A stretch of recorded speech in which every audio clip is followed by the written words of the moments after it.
క్రీస్తునందు ఇప్పుడు మనల్ని ఈ యొక్క మార్చి మాసంలో ఇంకొక పునరుత్థాన ఆదివార దినమున ఆయన ఇచ్చిన విశేషమైన కృపతో మనం ఇక్కడికి వచ్చాము. ఆయన బిడ్డలుగా జీవిస్తున్న మనందరం కూడా ఈ లోకములో ఆయన యొక్క నామాన్ని మరి ఘనపరుస్తూ దేవుడు మనకు అనుగ్రహించిన ఈ యొక్క సమయాన్ని సద్వినియోగపరుచుకుందాం.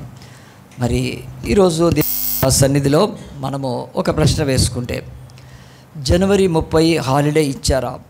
జనవరి 30 హాలిడే ఎప్పుడైనా ఇచ్చారా? ఇవ్వరు అని తెలుసు, ఎందుకంటే జనవరి 30 ఏమీ లేదని కూడా మనకు తెలుసు. మరి అలాగునే మే 27వ తారీఖున హాలిడే ఇస్తారా? ఎప్పుడైనా ఇచ్చారా? అంటే చాలామంది అనొచ్చు, మే అంటే స్కూల్ బందే ఉంటాయి, ఇంకేం హాలిడే అప్పుడు. కానీ మరి స్కూల్స్ కాక మిగతా వాళ్ళకు హాలిడే ఉంటుందా, లీవ్ ఉంటుందా? ఆ రోజు ఉండదు కదా. సో జనవరి 30కి ఇవ్వరు, మే 27ను కూడా ఏమీ హాలిడే ఇవ్వరు ఆ రోజు. కానీ మళ్ళీ ఒకటి అడిగితే మాత్రం అంటారు, గాంధీ ఎప్పుడు పుట్టాడు? అక్టోబర్ 2వ తారీఖు. సో అక్టోబర్ 2 ఏముంది? హాలిడే ఉంది. మరి జనవరి 30 లేదేంటి? జనవరి 30 ఆయన చంపారు, గాంధీని కాల్ చేశారు. మరి కనుక అలాగనే మే 27న హాలిడే ఎప్పుడు ఇవ్వరు, కానీ నవంబర్ 14th హాలిడే ఇస్తారు. ఎందుకు? ఎవరు పుట్టారు ఆ రోజు? చాచానే. అంటే ఏం చెప్తానంటే, ఈ లోకంలో పుట్టినప్పుడు వాళ్ళ యొక్క జన్మదినాలను బట్టి ఆయా ప్రాంత ప్రజలు లేకపోతే ఆ యొక్క జాతి ప్రజలు గొప్ప హాలిడే దాన్ని ప్రకటిస్తారు. మరి వాళ్ళు చచ్చిపోతే ప్రకటించరేంటి? వాళ్ళు చచ్చిపోయిన ఆ సమయంలో మాత్రము కొంత హాలిడే. కానీ నేషనల్ మార్నింగ్ డే నాయకులు కనుక ఇందిరాగాంధీ చనిపోయినా, రాజశేఖర రెడ్డి చనిపోయినా, ఇంకెవరైనా పెద్ద పెద్ద వాళ్ళు, మన మన్మోహన్ సింగ్ చనిపోయినప్పుడు కూడా కొంచెం ఇచ్చారు. కానీ తర్వాత ప్రతి సంవత్సరము వాళ్ళు చనిపోయిన దినాన్ని ఎందుకు హాలిడే చేయరు? వీళ్ళతో పాటుకి ఈ నాయకులతో పాటు బయటకు వస్తే కృష్ణ జన్మ ఉంది, కానీ కృష్ణుడు పోయిందా తెలియదు, మనకు తెలియదు. అసలు సగమది ఉందో లేదో కూడా తెలియదు, వదిలేయండి. కనుక ఆ యొక్క సాయిబాబా కానీ, కృష్ణుడు కానీ, రాముడు కానీ, ఇంకెవరైనా అనుకోండి, దైవాలని ఎవరైనా పుట్టితే ఇచ్చారు తప్ప వాళ్ళు చనిపోతే ఏం హాలిడేస్ ఉండవే. కానీ ఈ యొక్క బైబిల్ బట్టి యేసు ప్రభు చనిపోతే ప్రపంచమంతా హాలిడే అండి. గట్టిగా చెప్పండి కొడదామా. ఆయన డెత్లో అంత పవర్ ఉంది. యేసు యొక్క మరణము ప్రపంచానికి ఈరోజు మోస్ట్ బ్లెస్డ్ డే. కనుక దాన్ని 200కు పైన దేశాల్లో ఆయన చనిపోయిన యూదుల క్యాలెండర్ ప్రకారం మనకు గుడ్ ఫ్రైడే అని ఒకరోజు పెడతారు కదా. ఎస్, అంత గొప్పది. సో భూమి మీద మరణాలు ఉన్నాయి, ఎవ్వరి మరణానికి విలువ లేదు అసలు. వాళ్ళ మరణాన్ని కూడా క్రైస్తవులు ఈరోజు పెద్ద పండగలాగా, లేకపోతే ఒక గొప్ప ఆధ్యాత్మిక ఆరాధన దినముగా చేసుకుంటారు. ఆ రోజు చర్చెస్కి అయితే తెల్లవారు వస్తారు కనుక 3 గంటల వరకు ఉంటారు. యేసు ప్రభు సిలువలో ఆనాడు అప్పటి వరకు ఉన్నాడని. సో ఎంత గ్రేట్ డే అండి. సో ఈరోజు ఎవరి జన్మ ఎవరికి వచ్చినా కానీ యేసు డెత్, మరణము లోకానికి రక్షణ ఇచ్చింది కనుక అంత గొప్ప ఆ యొక్క మరణమైన యేసుక్రీస్తుది మరణము ఈ యొక్క మార్చి ఏప్రిల్లో వస్తుంటుంది. దాదాపు మార్చిలో కూడా వస్తుంది. అది హీబ్రూ క్యాలెండర్ కనుక, ఇప్పుడు క్యాలెండర్ అప్పుడు క్యాలెండర్ వేరు కనుక అప్పట్లో వాళ్ళ క్యాలెండర్ తీసుకొని లెక్క కడితే, క్యాలిక్యులేట్ చేస్తే అది ఏప్రిల్లో వస్తుంటుంది. సో ఆ ఏప్రిల్లో యేసు మరణించాడని మనం నమ్ముతున్నాం. ఆ మరణమే మనకు రక్షణ ఇచ్చిందని కూడా తెలుసు. అయితే యేసు మరణాన్ని ఆ రోజు గుడ్ ఫ్రైడే అని చెప్పి, కానీ చనిపోతే గుడ్ ఏంటి? అవును, మరి గుడ్ అది. చచ్చిపోతే గుడ్ అంటున్నారంటే దాంట్లో ఎంత మీనింగ్ ఉంది గుడ్ ఫ్రైడే అంటే. సో ఆ గుడ్ ఫ్రైడే రోజు వచ్చి మనం ఆరాధిస్తూ దేవుడి సిలువను ధ్యానిస్తూ చాలా మంచిదే. కానీ దానికి ముందు, యేసు యొక్క మరణానికి ముందు లెంట్ డేస్ అని చెప్పి ఒక భస్మ బుధవారం ఈ మార్చి 5వ తారీఖున స్టార్ట్ అయింది. అది ఏప్రిల్ దాకపోతే ఒక 30-40 డేస్ ఇలాగున లెంట్ డేస్ అని చెప్పి, లేకపోతే శ్రమ దినాలని చెప్పి అది ఆచరించవచ్చా? సో మనలాంటి చర్చెస్ ఎందుకంటే లెంట్ అనేది అది ఒక ఆచారము. సో మనకు లెంట్తో పని లేదు. లెంట్ డేస్ అనేది ఒక ఆచారాన్ని ఆచరించే కంటే, మనం యేసు మరణించాడు ఈ భూమి మీద. ఇందాక చెప్పాను, గాంధీ గారు జనవరి 30th చనిపోయారని ఎవరికి తెలుసు? ఏమీ లేదు. అక్టోబర్ 2 అట్లా ఎవరి మరణం గురించి కాకపోయినా మనం యేసు మరణించే సమయంలో బైబిల్లో మరణాల గురించి నేర్చుకుంటే మనకు చాలా బెనిఫిట్. ఎందుకంటే భూమి మీద ఏ మనిషి అయినా మరణిస్తున్నాడు కనుక భూమిని మరణం ఏలుబడి చేస్తుంది కనుక ఈ సమయంలో మనం మరణం గురించి నేర్చుకోవడము చాలా మంచిది. మరి లెంట్ డేస్ చేయమని యేసు ప్రభు చెప్పాడా? ఎక్కడ నుందా బైబిల్లో? కొత్త నిబంధనలో కదా 10 50 ఆజ్ఞలు బైబిల్లో కొత్త నిబంధనలో ఉన్నాయి. కనుక ఈ యొక్క ఆజ్ఞలలో ఎక్కడైనా యేసు నేను చనిపోతాను సెలవులో దానికంటే ముందు ఈ యొక్క లెంట్ డేస్ శ్రమల దినాలను ఆచరించాలి అని చెప్పాడా? ఏమి చెప్పలేదు ఆయన చెప్పిన ఎన్నో ఆజ్ఞలు ఉన్నాయి, మంచి ఆజ్ఞలు ఉన్నాయి. మరి యేసు ప్రభు ఆ యొక్క శిష్యులు ఆదిమ అపోస్తులు వాళ్ళేమని చేశారా? వాళ్ళు చేయాలంటే కూడా సిగ్గు, ఎందుకంటే అందరూ పారిపోయారు కనుక. అవి సిగ్గు దినాలు వాళ్ళకి. యేసు ప్రభు సిలువ పట్టుకొని పోతే పారిపోలే అందరూ. మరి వాళ్ళు ఎందుకు వాళ్ళకు కూడా దేవుడు ఏం చెప్పి వాళ్ళు కూడా అపోస్తులు కూడా చేయలేదు. అపోస్తులతో కలిసి సేవ చేసిన వాళ్ళు ఆ యొక్క శీల, తిమోతి కదా, అలాంటి వాళ్ళు చాలామంది ఉండేవాళ్ళు. వాళ్ళెవ్వరు కూడా ఈ శ్రమల దినాలు ఆచరించలేదు. తర్వాత ఆదిమ అపోస్తులు యేసుతో తాకి ముట్టుకున్న వాళ్ళు, యేసుని చూచిన వాళ్ళు, యేసు పునరుత్థానం అయితే కలదు వాళ్ళ యొక్క తరములో రక్షణ పొందిన వాళ్ళు తర్వాత వాళ్ళు చర్చ్ ఫాదర్స్ అయ్యారు, పెద్ద పితామహులు వాళ్ళు. సో వాళ్ళ గురించి కూడా నేను చెప్తాను ఎప్పుడన్నా. ఆ చర్చ్ ఫాదర్స్ కూడా ఎవ్వరూ లెంట్ డేస్ చేయలేదండి. దాని తర్వాత ఎప్పుడైతే సంఘము ప్రపంచంలో విస్తరించినాక రోమా ప్రాంతంలో మరి ఆ యొక్క పీఠము స్థాపించబడింది, పీఠాధిపతులు. అలాంటిది క్రైస్తవ పీఠం. అక్కడ రోమన్ క్యాథలిక్స్ అంటారే వాళ్ళు స్టార్ట్ చేశారు ఇలాంటివన్నీ ఆచారాలు, రిచువల్స్, ట్రెడిషన్స్ అన్నీ వాళ్ళు తీసుకొచ్చారు. కనుక ఎట్టి పరిస్థితుల్లో లెంట్ శ్రమల దినాల గురించి బైబిల్ చెప్పలేదు, అలాంటిది ఆచరించాం. ఆ రోమన్ క్యాథలిక్స్ వాళ్ళు విగ్రహాలను పూజిస్తారు కదా, మరియమ్మను, బొమ్మనాలు, అలాంటి వాళ్ళు తీసుకొచ్చారు. సో మనకేమి సంబంధం లేదు. మనము ఆత్మీయంగా బ్రతకడానికి పిలిచాడా, ఆచారాలతో బతకడానికి పిలిచాడా? ఈ ఆచారాలలో ఎప్పుడూ కూడా మనిషికి విడుదల లేదు, కానీ ఆత్మీయంగా జీవిస్తే విడుదల కలిగి మహిమలోకి వెళ్తాం. సో కనుక మన చర్చ్ ఆ యొక్క లెంట్ డేస్ చేయదు. ఈ లెంట్ డేస్ చేస్తూ మళ్ళీ ఏం చేస్తారు? ఆ యొక్క యేసు ప్రభు శిలువ ఎక్కక ముందు ఒక ఆదివారం వస్తుంది, వాళ్ళకి అప్పుడు సబ్బాతు. ఆ రోజు ఏం చేశారంటే మట్టలు పట్టుకొని మట్టలు ఊపుతూ ఉంటారు. పిచ్చి మొహాలు, ఎర్రి మొహాలు. ఆ మట్టలు ఆనాడు ఏదో చేస్తే ఈరోజు దాన్ని నటించడం ఏంటి అసలు అదేనా బుద్ధిహీనత కదండి. యేసు ప్రభువు ఆయన. సో అది అలాగున డ్రామాలాగా ఏం నేర్చుకో, వాక్యం నేర్చుకో. ఈరోజు మట్టలు ఊపితే ఏం కాదు, వాళ్ళు ఏదో ఆర్ఎస్ఎస్ వాళ్ళు కట్టెలు ఊపుతున్నారు, కొట్టట్లే, కనుక ఏం ప్రయోజనం లేదు. మనం కావాల్సింది సో ఆచారాలు కానీ లేకపోతే ఈ యొక్క మూఢనమ్మకాలు కానీ మనలాంటి సంఘాలు అదే. సో నేను ఈరోజు లెంట్ గురించి ఏమిది కాదు, కానీ ఈ టైము మరణం గురించి నేర్చుకోవడం చాలా బెటర్. ఈ భూమి మీద ఇంతవరకు ఎంతమంది చచ్చిపోయారు లెక్కలేదు. కనుక ఈరోజు భూమి మీద మనుషులు ఎట్లా చనిపోతారు? పెద్ద మరణాలు ఎప్పుడు జరుగుతాయి? ఒకటి తుఫాన్లు వస్తే చచ్చిపోతారు. తుఫాన్లు వస్తూనే ఉంటాయి సముద్రాల మీద నుంచి, కానీ తుఫాన్లు ఎంతో వేల మంది చచ్చిపోతారు. తుఫాన్ల తర్వాత ఏమొస్తాయి? వరదలు వస్తాయి. ఈ నదులతో బట్టి పొంగిన వర్షాలు పడి వరదల్లో ఎంతో వేల మంది చచ్చిపోతారు. మరి తుఫాన్లు, వరదలే కాక అప్పుడప్పుడు భూకంపం వస్తుంది. భూకంపం వచ్చినప్పుడు భూమి బద్దలైతే ఇళ్ళని లోపల వేల మంది, లక్షల మంది కూడా చచ్చారు. అవును, మరణాలు ఉన్నాయి. దాని తర్వాత ఎలాగుంది చస్తారు? కరువుతో చచ్చిపోతారు. కొన్ని దేశాల్లో ఇప్పుడు చాలా తగ్గింది, ఇక మోడర్న్ డేస్లో కరువుల్లో కొన్ని లక్షల మంది. మన ఇండియాలో బెంగాల్ కరువు అంటారు, బ్రిటిష్ వాళ్ళు వేలలో, లక్షల, కోట్లలో పోయారు, అసలు లెక్కే లేదు అసలు, అంతమంది చనిపోయారు. ఇవే కాకుండా కరువులు కాక ఇంకోటి ఉన్నాయి, యుద్ధాలు అయితే ఏమవుతాయండి? మారణ హోమం. ఆ యొక్క అమెరికా వాళ్ళు జపాన్ మీద వేశారు, బాంబు వేశారు, ఆటం బాంబు వేశారు, ఏదో హిరోషిమా, నాగసాకి, ఇంతమంది చచ్చిపోయారు. సో ఇలాగున్న భూమి మీద ఇవన్నీ కాక భూమి మీద అతి భయంకరంగా చచ్చిపోయేది ఇంకెప్పుడంటే మనందరికి కూడా చాలా తెలుసు కదా, కోవిడ్, కరోనా. ఎవరైనా మర్చిపోతారండి? ఏం మర్చిపోరు, చుక్కలు చూపించింది కరోనా ఎంత మొత్తమే. సో కరోనా అలాంటి మహమ్మారీలు వచ్చినప్పుడు భూమి మీద వేలలో కాదు లక్షలో చచ్చిపోతారు. ఇవన్నీ అలాంటి మరణాలు ఉంటాయి, వాటిని రికార్డు చేస్తుంటారు యుద్ధాలు. కానీ బైబిల్లో ఎంతమంది చనిపోయారు? ఈ బైబిల్లో చచ్చిపోయిన వాళ్ళు, మరణించిన వాళ్ళ గురించి నేను పోయిన వారం చెప్పాను. ఎవరైనా చెప్తారా ఎంతమంది చనిపోయారు? 28,21,364. Very good. మన చర్చిలో మంచి పిల్లలు ఉన్నారు, మంచి వాక్యం నేర్చుకునే వాళ్ళు ఉన్నారు. ఈ నంబర్లు బాగా గుర్తుపెట్టుకున్నారు, ఫోన్ నెంబర్లు ఇంకా బాగా గుర్తుపెట్టుకుంటారు వాళ్ళు, చాలా మంచిది. సో 28,21,364 తెలుగులో 28,21,364 మంది చచ్చిపోయినట్టు ఈ బైబిల్లో ఉంది. ఎందుకంటే లెక్క పెట్టారు కాబట్టి. మనం న్యాయాధిపతుల గ్రంథం తీయండి, 21వ అధ్యాయం తీయండి, మచ్చుకు అక్కడ ఒక్కసారి ఎంతమంది ఒక యుద్ధంలో పోయారో బైబిల్లో రాసింది. సో దేవుని యొక్క వాక్యంలో, ఎందుకంటే వాళ్ళు లెక్క పెట్టుకున్నారు అప్పుడు, వాళ్ళ మనుషులు ఎంతమంది తెలుసు కనుక. అలాగే న్యాయాధిపతుల గ్రంథము 21వ అధ్యాయం తీయండి, 21వ అధ్యాయంలో ఒకసారి వాళ్ళు యుద్ధానికి పోతే దేవుని యొక్క వాక్యం ఏం చెప్తుందంటే 31వ వచనంలో ఆ యొక్క 21:31లో బెన్యామీలు వారిని ఎదుర్కొండకు బయలుదేరి పట్టణంలోని తొలగి వచ్చి మునుపటి వల్ల ఇశ్రాయేలు గాయపరిచిన వారిని ఇంచుమించు 30 మంది మనుషులను రాజమార్గంలో చంపుచూ వచ్చిరి. వీళ్ళే ఇంటర్నల్గా యుద్ధం చేసుకుంటున్నారు. ఇశ్రాయేల్ ఎంతమంది చచ్చిపోయారు? ఇంచుమించు 30 మంది మనుషులు. అబ్బా ఇది చాలా తక్కువ కదా అనుకుంటున్నాం కదా. న్యాయాధిపతుల గ్రంథము 20వ అధ్యాయం 21 కాదండి 20వ అధ్యాయము 20వ అధ్యాయంలో 31వ వచనం లాగుంది.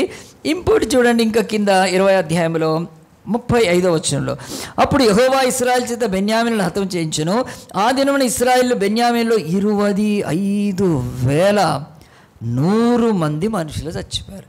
ఇదే చాప్టర్లో 25,100 + 30 వేస్తే 130 మంది చనిపోయారు.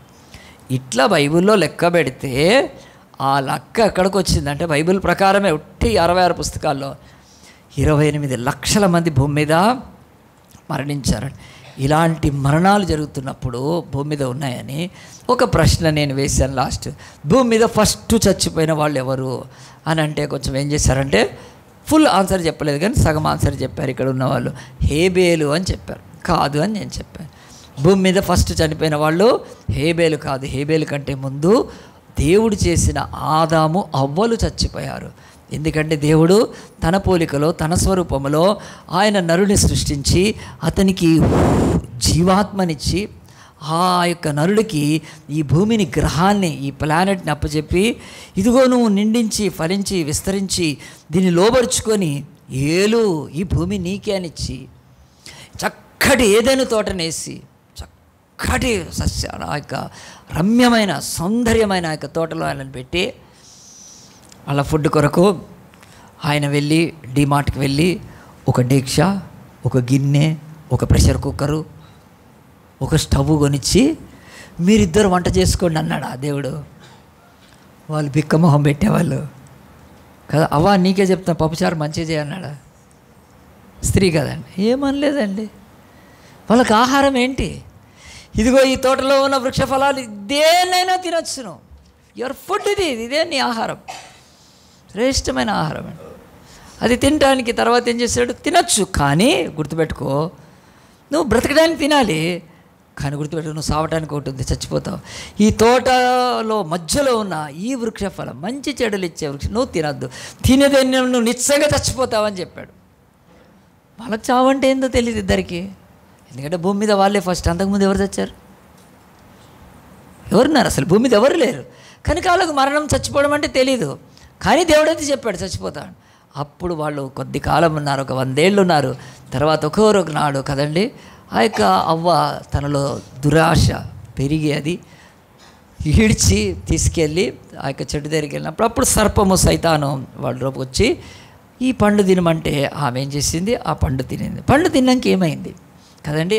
ఆ పండు తీసుకెళ్ళి ఆ యొక్క ఆదాముకి ఇస్తే ఇద్దరు పటామని పడి చచ్చిపోయారా?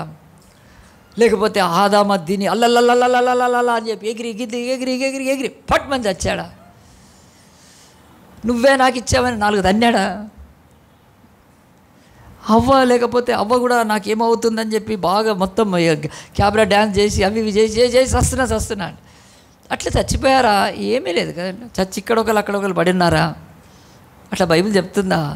మొన్న గుజరాత్లో వదోదరా అనే ఒక ప్లేస్లో ఒక 2 అబ్బాయిలు రాత్రి 11 గంటల తర్వాత వాడు ఫ్రెండ్ నేను నడుపుతా అంటే నేను నడుపుతాను వాడు కూర్చున్నాడు.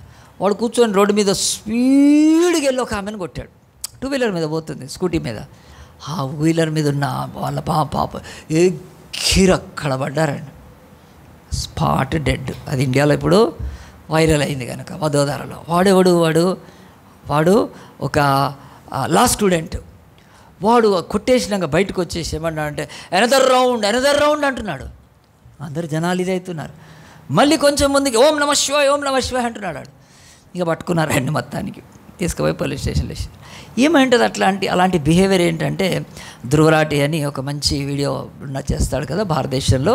అతనికి మించి ఎవరు లేరు ఈరోజు. ఆయనకు 2 కోట్ల 3 కోట్ల మంది సబ్స్క్రైబర్స్. అలాంటి ఒక మంచి ధ్రువరాటి అనే అతను ఈ యొక్క యూట్యూబ్లో వీడియోస్ చేస్తాడు. హిందీలో చేస్తాడు, ఎక్కువ తెలుగు కాదు, హిందీలో చేస్తాడు. అతను చెప్తున్నాడు వాడు డ్రగ్స్ వేసుకొని ఉంటాడు కనుక అట్లా అనదర్ రౌండ్ ఏంటి అసలు యాక్సిడెంట్ చేసి కదండి భయపడిపోతారు. అలాగున మళ్ళీ ఓం నమః శివాయ అనడం ఏంటి అని చెప్పి మంచి వీడియో చేశాడు. అది ఇట్లా పెట్టగానే గంటలో 67 lakhs వ్యూస్, 67 లక్షల మంది చూశారు ఇండియాలో. 1 కోటి మంది చూసినా తక్కువ, ఎందుకంటే 100 కోట్లు ఉన్నారు కనుక. ఆలోచించండి, ఆ యొక్క వీడియో చూసినా నేను చెప్తానంటే ఆమె ఎగిరి అక్కడ పడింది స్పాట్. ఆమె పేరు హిలాల్ అనేది ఉంది, ఆమె పేరు నార్త్ ఇండియా. వాళ్ళ పాప చచ్చిపోయింది. అట్లా ఈ ఏదైనా తోటలో వీళ్ళు పండు తింటే పోయి అక్కడొకరు ఇక్కడ చచ్చిపోయారా? సావనే చావలేదే. మరి బైబిల్ అంటుంది నీ పండు దినం నిశ్చయముగా నువ్వు చనిపోతావని చెప్తే మరి వాళ్ళు చావలేదు కదా. మరి బైబిల్ అదే అంటుంది, వాళ్ళు చావలేదు. ఇంకా తర్వాత ఏమయ్యారు? వాళ్ళు పోయి చెట్ల వెనక దాక్కున్నారు. తర్వాత సిగ్గు అవుతుందని ఆ యొక్క ఆకులు కట్టుకున్నారు. ఆ తర్వాత దేవుడు పిలిస్తే రావట్లేదు. ఇవన్నీ మరి చనిపోలేదు కదా అంటే అక్కడే బైబిల్ చెప్తుంది ఆదామవ్వలు వాళ్ళ యొక్క జీవితాల్లో వాళ్ళు ఆత్మీయంగా చచ్చిపోయారు. చచ్చిపోయినందుకు వాళ్ళకు గ్లోరీ వెళ్ళిపోయింది, అంటే ఆ మహిమ వెళ్ళిపోయింది వాళ్ళకేంటి, వాళ్ళ యొక్క దేహము కనిపిస్తూ ఉంది. రెండవది, వాళ్ళు దేవుడి దగ్గరికి రావటానికి భయపడ్డారు. ఈ భూమి మీద ఎవరైనా మరి ఆత్మీయంగా చచ్చిపోయిన వాళ్ళు దేవుడి దగ్గరికి రాలేరు కనుక. ఇక మూడవది, వాళ్ళు ప్రతి ఆత్మీయంగా చచ్చిపోయిన వాళ్ళంతా బాగా వినండి, రాసి పెట్టుకోండి మీ బైబిల్లో పైన 2 ఆత్మీయంగా చచ్చిన వాళ్ళంతా కూడా స్వనీతితో బతకటానికి ఇష్టపడతారు. స్వనీతి అంటే ఏంటి? బట్టలు లేకపోతే ఆకులు కట్టుకున్నారు. మేము మంచోళ్ళం, మాకేం సిగ్గు అవుతలేదు అని మానవుడికి అదొక దరిద్రం కనుక. స్వనీతి, నేను చర్చికి వెళ్తా, నేను ప్రార్థన చేస్తా, నేను కానుకలిస్తా, ఇవి ఏవేవో చెప్పుకుంటాను, నేను పూజ చేస్తా, నేను బలిస్తా, నేను దాన ధర్మ, ఇదంతా స్వనీతి. మరి అంతకుముందు వాళ్ళు ఏమో అలాంటి ఆకులు కట్టుకోలేదే. ఆత్మీయంగా చచ్చిన వాళ్ళే ఈరోజు స్వనీతి మీద ఆధారపడతారు. మేము మంచోళ్ళమే అని చెప్పుకోవటానికి. ఇంకా నీతి ఎక్కువ తెల్లబట్టలు వేసుకొని తిరుగుతారు. ఎవరు తెల్లబట్టలు తీసుకుంటే మంచిగా లేకపోతారా? కనుక కాదండి. క్రాస్ పెట్టుకున్న క్రైస్తవుడు, గడ్డం పెంచిన ముస్లిము, బొట్టు పట్టుకునే హిందువులు అంతా ఏం చేస్తున్నారు? ఏదో బయటికి తెలియజేస్తున్నారు, మేము మంచోళ్ళమే. దేవుడు అంటాడు ఆ నీతికి కుదరదు నాయన, నీ బతుకు నాకు కనిపిస్తుంది అంటాడు. ఈ ఆకులు కట్టుకునేది. సో ఆత్మీయంగా చచ్చిపోయారు వాళ్ళు. కనుక రోమా 6:23 ఏం చెప్తుందని? రోమా 6:20 మేము నేర్చుకోవాలి. రోమా 6:23 అందరికీ రావాలి. చిన్నపిల్లలకు 2 ఎక్కం 2 2 2 4 ఎట్లనో అట్లా ప్రతి క్రైస్తవుడికి రావాలండి. లేకపోతే మన చర్చికి మీరు రావడము కొంత టైం వేస్ట్ మీకు. కనుక ఏలైనగా పాపం వల్ల వచ్చే జీతము చాలండి. పాపం వల్ల వచ్చే జీతం మరణం అంటే ఇప్పుడు ఏదేను తోటలో ఆదామవ్వలు పాపము చేసి చచ్చిపోయారు. దేంట్లో చచ్చిపోయారంటే ఆత్మీయంగా చచ్చిపోయారు. ఆత్మీయంగా చచ్చిపోగానే దేవుడికి దూరం అయిపోతుంది. దేవుడు ఆత్మ, మనం ఆత్మలో చచ్చిపోయినాక మనం దూరం అయిపోతాం. సో ఫస్ట్ డెత్ బైబిల్ చెప్తుంది. ఈ లోకములో మరణాలు ఎన్ని అంటే ఈ లెక్కలు వదిలిపెట్టండి. మరణాలు ఇప్పుడు ప్రభుత్వం మరణాలు రికార్డు చేసినప్పుడు ఏం చేస్తుంది? అనారోగ్యంతో చచ్చిపోయిన వాళ్ళు, రోగంతో చచ్చిపోయిన వాళ్ళు, లేకపోతే ఆత్మహత్య చేసి చచ్చిపోయిన వాళ్ళు, ఇట్లా లెక్క కడుతుంది కదా. వృద్ధులై చనిపోయిన వాళ్ళు లెక్కలు ఉంటాయి గవర్నమెంట్ దగ్గర, ఏది మన ఆ యొక్క మెడికల్ డిపార్ట్మెంట్ దగ్గర. దేవుడు అంటున్నాడు ఏమీ లేదు, 3 మరణాలు. మంచిగా వినండి. దీని తర్వాత నేను మెసేజ్లో 1 minute first death spiritual death, ఆత్మీయంగా చచ్చిపోతాడు నరుడు. అదే జరిగింది ఆదామవ్వలకు. వాళ్ళు చచ్చిపోయారు, ఆత్మీయంగా చచ్చిపోయారు. ఎందుకు? పాపం వలన వచ్చు జీతం మరణము, అది ఆత్మీయ మరణం, అది స్పిరిచువల్ డెత్. చచ్చిపోయారు కనుకనే దేవుడికి దగ్గరికి రాలేకపోతున్నారు. కనుక ఆత్మ సంబంధమైన మరణము అది బైబిల్ చెప్తుంది. ఇప్పుడు రోమా 6:23 తీసుకొని, నేను ఒక గొర్రెకు ఒక పశువు కనుక ఏలైనగా పాపం వలన వచ్చు జీతము మరణము, అందు గురించే ఈ బర్రె చచ్చిపోయింది అంటే బర్రెలన్నీ నన్ను చూస్తాయి, ఈడేడికెళ్ళి వచ్చాడు ఈ పాస్టర్. మరి పాపం వలన చచ్చిపోద్దా బర్రెకి ఏం పాపము? ఏమీ లేదు. సో అది కాదు, అది బైబిల్ చెప్తుంది అది కాదు. ఆత్మీయంగా చచ్చిపోవడం అంటే దేవుడు యొక్క సన్నిధిలో నుంచి దూరం అయిపోవడమే. దేవుడి యొక్క సన్నిధిలో మన ఆత్మ ఇక ఆయనతో అనుసంధాన సహవాసం కోల్పోవడం. కనుక ఫస్ట్ది స్పిరిచువల్ డెత్. రెండవది పోయిన వారం మీరు విన్నారు, అదేమిటంటే రెండవది శారీరక మరణము, ఫిజికల్ డెత్. కయ్యూను లేచి ఎవరిని చంపాడు? హేబేలు ఎవరవుతాడు? తమ్ముడు అవుతాడు. అది ఫిజికల్ డెత్. సో హేబేలు ఆత్మీయంగా చచ్చిపోలేదు, అతను ఆత్మీయంగా బ్రతికే ఉన్నాడు. కానీ అతని శరీరము ప్రాణాన్ని ఎవడు తీశాడు? కయ్యం దేశం. సో రెండవది ఫిజికల్ డెత్, ఫస్ట్ది స్పిరిచువల్ డెత్, రెండవది ఫిజికల్. మొదటిది ఆత్మ సంబంధం, ఆత్మ మరణము, రెండవది శరీర మరణం. ఇది సో కనుక ఈ ప్రాణం పోతుంది. మనము జంతువులు అన్నీ చస్తాయి, చెట్లు అన్నీ చస్తాయి, ప్రాణం పోతుంది. అది ఫిజికల్ డెత్. అది కనుక కయ్యూను ఆ యొక్క హేబెల్ని ఫిజికల్గా చంపగలిగాడు తప్ప ఆత్మీయంగా కాదు. అతడు నీతిమంతుడు, అతడు భక్తిపరుడు, అతడు దేవునికి ఇష్టమైన వాడు. దేవుడు పరలోకానికి అతని ఆత్మను తీసేసుకున్నాడు. అతను ఇప్పటికీ కూడా హేబేల్ గురించి మనం అతను నీతిమంతుడు, అతనికి సో ఫస్ట్ స్పిరిచువల్ డెత్, రెండవది ఫిజికల్ డెత్. మూడవది ఏమిటి? మూడవది eternal death. Eternal death, eternal death అంటే నిత్య నాశనం అయిపోవడము, యుగ యుగాలు మరణములో ఉండడము. ఆ స్థలానికి దేవుడు రాడు, అక్కడికి రాడు. సో డెత్ అనేది అది కరెక్ట్ డెఫినెట్. పాపం వలన వచ్చు జీతము మరణము, ఆ మరణము నిత్య మరణము, నిత్యమైన మరణము. కనుక హీబ్రూలో మరణం అంటే ఎడబాటు అని. ఒక తల్లి ఉంది, వాళ్ళ బిడ్డ ఉంది. బిడ్డ పోయినాక ఆ తల్లి ఏమైపోతుందండి? ఇక ఎక్కడుందో తెలీదు. కనుక ఎంత ఆ తల్లికి వేదన ఉంటుందండి. ఆ బిడ్డ ఎక్కడుందో ఇక ఎక్కడుందో తెలియదు. ఇక కనుక ఆ వేదన ఎంత ఉంటుందో పరలోకపు తండ్రికి మనం అలాంటి డెత్ ఎడబాటులోకి వెళ్ళకూడదని ఆయన ప్రేమ.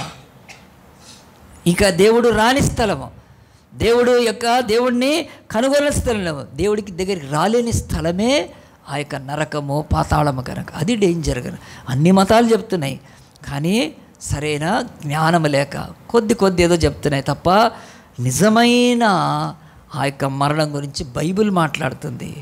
కనుక అక్కడ బైబిల్ చెప్తుంది పాతాళంలో చీకటి, అగాధము. ఇదే కాకుండా దేవుడిని చూడలేని, దేవుడి దగ్గరికి రాలేని ఆ స్థితిలో పడిపోవడమే మరణం. మరణానికి హీబ్రూలో ఎడబాటు అని ఉంది. సో డెత్ అంటే సపరేషన్ అని ఉంది. సో మనం డెత్ని ఎట్లా తీసుకుంటున్నామో వాళ్ళు డెత్ని ఎట్లా ఇచ్చేస్తున్నారంటే డెత్ అంటే సపరేషన్. కనుక భూమి మీద మనం ఈరోజు ఈ వాక్యాన్ని వినేటప్పుడు బైబిల్ ఒక్కటి చెప్తుంది, అదేమిటంటే భూమి మీద ఇన్ని మరణాలు జరిగినప్పుడు, యుద్ధాల్లో వాటిట్లలో ఎన్నో మరణాలు జరిగినప్పుడు బైబిల్ బహుస్పష్టంగా చెప్తుంది, ఒక మరణం ఉంది, నువ్వు నిత్య బంధకాల్లోకి వెళ్ళిపోతే అక్కడ. చాలామంది నరకం అంటే ఏమిటో తెలుసా అండి? అక్కడ అగ్ని మండుతూ ఉంటుంది, అక్కడ నాలుక ఇదైపోతుంటుంది, అది నరకము అని. అంటే ఆ నరకము గురించి కాదండి. ఎంతోమంది నాకు చెప్తారు, మా ఇంట్లోనే నరకం అంటారు. పెళ్ళి చేసుకుని అప్పటి నుంచి నరకం అంటారు. నాకు ఈ ఆఫీసులో నరకం. వాళ్ళు చెప్తారు నరకం అనేది ఒక సఫరింగ్, అంత మాత్రం కాదు దేవుడు. అది ఎన్నాడు నువ్వు ఇక దేవుని దగ్గరికి రాలేని ప్లేస్, అది డేంజరస్. కనుక బైబిల్లో స్పిరిచువల్ డెత్, ఆ తర్వాత ఫిజికల్ డెత్, మూడోది ఎటర్నల్ డెత్, నిత్య మరణం. అది అక్కడికి వెళ్ళకూడదని యేసుప్రభు మనల్ని ఈ లోకంలో ప్రేమిస్తున్నాడు, ఆయన దగ్గర రమ్మన్నాడు. కనుక ఇప్పుడు మనం ఈరోజు ఈ డెత్ గురించి ఇంకా ముందుకు వెళ్తే, భూమి మీద ఈరోజు కరువుల్లో, యుద్ధాల్లో, తుఫానుల్లో, వరదల్లో, ఆ యొక్క రోగాల్లో, అలాగున్న భయంకరమైన భూకంపాల్లో చచ్చిపోతే భూమి మీద ఒకనాడు ఎక్కువ మంది చనిపోయింది ఒక రికార్డ్ చేసినాడు. అది ఎక్కడో చూద్దామా? ఆ యొక్క ఆదికాండం 6వ అధ్యాయం తీయండి. 6వ అధ్యాయం తీస్తే దేవుడు భూమి అంతా కూడా భయంకరమైన పరిస్థితిలో ఉందని చూచి ఆయన నోవాహు అని ఒక మంచి భక్తుడు ఉంటే అతన్ని పిలిచి చెప్పేశాడండి. 6వ అధ్యాయంలో దేవుని యొక్క వాక్యంలో చూడండి, 5వ, నరుల చెడుతనం భూమి మీద గొప్పదని, వారి హృదయం యొక్క తలంపుల్లోని ఊహంతా ఎల్లప్పుడూ కేవలం చెడుదని యెహోవా చూచి తాను భూమి మీద నరులను చేసినందుకు యెహోవా సంతాపం నంది హృదయంలో నొచ్చుకొనెను.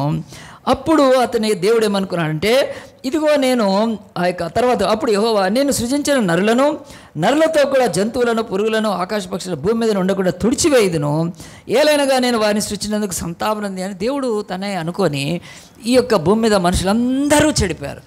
నరుల హృదయములో ఆ యొక్క తలంపు ఎల్లప్పుడూ చెడ్డదే, ఎప్పుడూ మంచిగా ఆలోచించట్లేదు అని దేవుడు ఒక నిర్ణయం తీసుకొని ఏం చేశాడంటే, ఈ భూమి మీద అందరినీ కూడా తుడిచివేస్తే మానవ జాతి ఉండదు, మానవ జాతిని రక్షించాలని దేవుడు చూస్తుంటే ఆయనకు నోవాహు అని ఒక అతను కనిపించాడు. నోవాహు వారి మధ్యలో దేవుని ఎదుట ఆయన నీతిమంతుడుగా, దేవుని వల్ల ఆ యొక్క భక్తి గలవాడుగా, ఆయనతో నడిచిన వాడుగా ఉన్నారు. కనుక అలాంటి నోవాహుని పిలిచి, నోవాహు నేను భూమి మీద సమస్తాన్ని నాశనం చేయబోతున్నాను, నువ్వు ఓడకట్టుకో అన్నాడు. చూడండి తర్వాత అధ్యాయంలో దేవుని యొక్క వాక్యంలో, అదే 6వ అధ్యాయంలో 13వ వచనంలో దేవుడు నోవాహుతో, అంటే దేవుడి యొక్క సన్నిధిలో, మరి దేవుని యొక్క సన్నిధిలో నీతిపరుడుగా, నిందారహితుడుగా, దేవునితో నడిచిన వాడుగా ఉన్నాడు కనుక దేవుడు పిలిచి, సమస్త శరీర మూలముగా భూమి బలత్కారంతో నిన్నది కనుక నా సన్నిధిన వారు అంతం వచ్చినది, ఇదిగో వారిని భూమితో కూడా నాశనం చేస్తాను, నీవు ఒక ఓడను కట్టుకో అని చెప్పాడు. నిన్ను రక్షించడానికి నేను నీకు ఒక ప్రణాళిక ఇస్తున్నాను. అదేమిటంటే ఒక ఓడ కట్టుకోమని. మరి ఇప్పుడు నోవాహు ఏం చేయాలి? తను కాపాడుకోవాలంటే ఒక ఓడను కట్టుకోవాలి. ఆ ఓడ దేవుడు దానికి ఎంత పొడవు, ఎంత వెడల్పు, ఎంత ఎత్తు ఉండాలో చెప్పాడు. దాంట్లో ఎన్ని అరలు ఉండాలో చెప్పాడు. ఈ నోవాహు మీద బైబిల్ స్టడీలో నేను 10-12 క్లాసెస్ చెప్తాను డీటెయిల్గా. ఇది దాంట్లో 3 అంతస్తులు ఉండాలి. మానవుడికి శరీరము, ప్రాణము, ఆత్మ ఉన్నాయి. అలాగున్న సంఘం తీసుకుంటే సంఘంలో చిన్నపిల్లలు ఉంటారు, మధ్య వయస్కులు ఉంటారు, వృద్ధులు ఉంటారు. అట్లా ఎన్నో రకాలైనవి ఆ ఓడ విషయంలో మరి దేవుడు చెప్తున్నాడు. సో బైబిల్లో ఆ ఓడ కట్టుకోమన్నప్పుడు నోవాహు వ్యతిరేకించాడా? నోవాహు అడ్డం తిరిగాడా? తెలియదు. కానీ ఆ ఓడను కట్టాడు అని బైబిల్ చెప్తుంది. కట్టి ఏం చేశాడు చూడండి. దేవుని యొక్క వాక్యంలో 21లో, మరియు తినుటకు నానా విధమైన ఆహార పదార్థాన్ని గుర్చుకొని నీ దగ్గర ఉంచుకొని అది నీకును వాటికి ఆహారం అని చెప్పాను. నోవాహు అట్లు చేసెను, దేవుడు అతనికి ఆజ్ఞాపించిన ప్రకారం యావత్తు చేశాను. గట్టిగా చెప్పలు కొడదామా అండి. ఒక మంచి నీతిమంతుడు, నిందారైతుడు, దేవునికి లోబడ్డ అతను ఏం చేస్తాడు? దేవుడు చెప్పాడు కనుక ఓడ కట్టుకుందాం అని అతను ఓడ కట్టి దాన్ని పూర్తి చేశాడు. పూర్తి చేసేసిన తర్వాత భూమి మీద నాశనం ఎట్లా వస్తుంది? దేవుడు నోవాహుకు చెప్పాడు, నేను నాశనం చేస్తాను, నువ్వు ఓడ కట్టుకోవాలి. ఓడ కట్టుకోవాలంటే నీళ్ళు వస్తాయి. మరి నీళ్ళు రావాలంటే ఏం కావాలండి? ఫస్ట్ ఆకాశం నుంచి వర్షం పడాలంటే మబ్బులు రావాలి, మేఘాలు రావాలి, కారు చీకటితో ఉన్న ఆ యొక్క మరి ఆ మేఘాలు కమ్ముకోవాలి. అవి ఏమీ లేవండి. 1 వీక్ బిఫోర్ దేవుడు ఆ వర్షం, నోవాహు నువ్వు లేచి ఓడలోకి వెళ్ళమన్నాడు. మరి మన చుక్క వర్షం పడుతుందా? మబ్బులు ఏమైనా ఉన్నాయా? వాతావరణం ఏమీ లేదు, యాజ్ ఇట్ ఈజ్గా ఉంది. నోవాహు నువ్వు లేచి ఓడలోకి వెళ్ళమన్నాడు. నోవాహు వెళ్ళిపోయాడండి మాట విని. నోవాహు తర్వాత దేవుడు జంతువులన్నింటినీ పంపించాడు. వాటన్నిటిని కూడా కాపాడటానికి పెట్టినప్పుడు 7 రోజుల తర్వాత దేవుడు ఏం చేశాడు? ఆయనే ఆ ద్వారాన్ని మూసేశాడు. ఆ నోవాహు ఓడ ఈరోజు ఎన్నో మాటలు, ఆ ద్వారం యేసుక్రీస్తే. ఆ ఓడకు ఒక్క కిటికీ పెట్టమన్నాడు. ఆ కిటికీ ఈ బైబిలే. ఇట్లా ఎన్నో పోలికలు బైబిల్లో ఉంటాయి. ఈ ఎన్టీసీ చర్చ్కి వచ్చిన వాళ్ళు బైబిల్ స్టడీ చేస్తే మీకు ఆ యొక్క స్థిరమైన మంచి జ్ఞానం కలుగుతుంది. నేను బైబిల్ స్టడీ చెప్పినప్పుడు 10-12 లెసన్స్ చెప్తాను, విస్తారం దాంట్లో ఎంతో ఉంటుంది. సో ఇప్పుడు మనం అంత కాదు, కానీ ఆ ఓడ నోవాహు చెప్తే కట్టాడు, వెళ్ళిపోయాడు. దేవుడు దాన్ని సీల్ చేసేసాడు వెళ్ళిపోయినాయి. అతను, అతని భార్య, 3 కుమారులు, 3 కూతుర్లు వెళ్ళిపోయారు, కోడళ్ళు వెళ్ళిపోయారు. దేవుడు మోసేస్తాడు. ఆ తర్వాత ఏం చేశాడు దేవుడు? భూమి మీద మనుష్యులు వరదలతో, భూకంపాలతో, కరువులతో, యుద్ధాలతో కంటే కూడా ఒకనాడు భూమి మీద ఒక్కడు లేకుండా పోయాడండి. ఇక్కడ వరద వచ్చింది, వేరే చోట బాగానే ఉంటారు. ఇక్కడ కరువు వచ్చింది, ఇంకో చోట మనుషులు బతుకుతారు. ఇక్కడ భూకంపం వచ్చింది, ఇంకో చోట బతుకుతారు. ఇలాంటివన్నీ కాకుండా 2010లో కదా వచ్చింది, ఏమో సునామీ వచ్చింది. సునామీ వచ్చినప్పుడు మన యొక్క దక్షిణ భారతదేశంతో పాటు హిందూ మహాసముద్రంలో, ఇండియన్ ఓషన్లో వచ్చినప్పుడు ఏమైందండి? ఇక్కడ మయన్మారు, మలేషియా, ఆ తర్వాత జకర్తా, వియత్నాము, ఈ యొక్క ఈస్టర్న్ కంట్రీస్ అన్నీ, జపాన్ దాకా 2 లక్షల పైన స్పూన్తో మనము అంటాం చూడు, అట్లా ఐస్ క్రీమ్ తిన్నట్టు 2 లక్షల మంది అని పీల్చేసిందండి. అంతే, పోయారంతే. కానీ సునామీ మనకేం ఎఫెక్ట్ కాలేదుగా, బాగానే ఉన్నాం. సో ఇలాగున్న ప్రపంచంలో భయంకరమైన ఉపద్రవాలు వచ్చి చచ్చిపోతే ఈ బైబిల్లో మనం ఎందుకు తీసుకున్నామంటే ఆనాడు ఎవ్వడూ మిగలలేదు. చూడండి దేవుని యొక్క వాక్యంలో అలాగున ఒకటానికి ఆకాశపు తూములు దేవుడు తిప్పాడు. ఆ తర్వాత ఆకాశపు తిప్పిన తర్వాత ఏమైపోయిందో చూడండి. దేవుని యొక్క వాక్యము 11వ వచనంలో, నోవాహు వయసు యొక్క 600 సంవత్సరం 2వ నెల 17వ దినాన మహాగాధములు ఊటలన్నీ ఆ దినమందు విడవబడెను, ఆకాశపు తూములు విప్పబడెను, 40 పగళ్ళు 40 రాత్రులు ప్రచండ వర్షం భూమి మీద పడుతుంది. వర్షం పడుతూనే ఉంది, వర్షం పడుతూనే ఉంది. ఎన్ని రోజులు పడిందండి? 40 దినాలు పడింది. ఆగకుండా వర్షం పడుతుంటే ఆ లోకము మునిగిపోవడం మొదలుపెట్టింది. అది బైబిల్ చెప్తుంది 15 మూరల ఎత్తు, అదే 15 మూరల ఎత్తు నీళ్ళు వచ్చాయని. 20వ వచనం, 15 మూరల ఎత్తున నీళ్లు ప్రచండంగా ప్రబలను గనుక పర్వతములు మునిగిపోయాను. అప్పుడు పక్షులేమి, పశువులేమి, మృగములేమి, భూమి మీద ప్రాకు పురుగులేమి, భూమి మీద సంచరించు సమస్యలేమి, సమస్త నరులేమి చచ్చిపోయిరి. సమస్తం అందరూ కొట్టివేయబడ్డారు, ఎవ్వరు కూడా ఊడ్చిపడి. పొడి నేల మీద ఉన్న వాటన్నిటిలో నాసికారంధ్రంలో జీవాత్మకమైన ఊపిరి గలవన్నీ చనిపోయాను. నర్రతో కూడా పశువులను, పురుగులను, ఆకాశపులను, నేల మీద జీవాసులన్నీ తుడిచివేయడు. 3 మాటలు వాడాడు దేవుడు. 3 మాటలు. ఒకటి చచ్చిపోయారు, రెండోది చనిపోయారు, మూడోది తుడిచివేశాడు. ఇక్కడ దేవుడు స్పష్టంగా చెప్తున్నాడు, ఆకాశాన్ని క్లీన్ చేసేసాడు. ఆకాశంలో ఏముంటాయి? పక్షులు అవన్నీ ఉంటాయి, వాటిలలో అన్నిటిని క్లీన్ చేశాడు.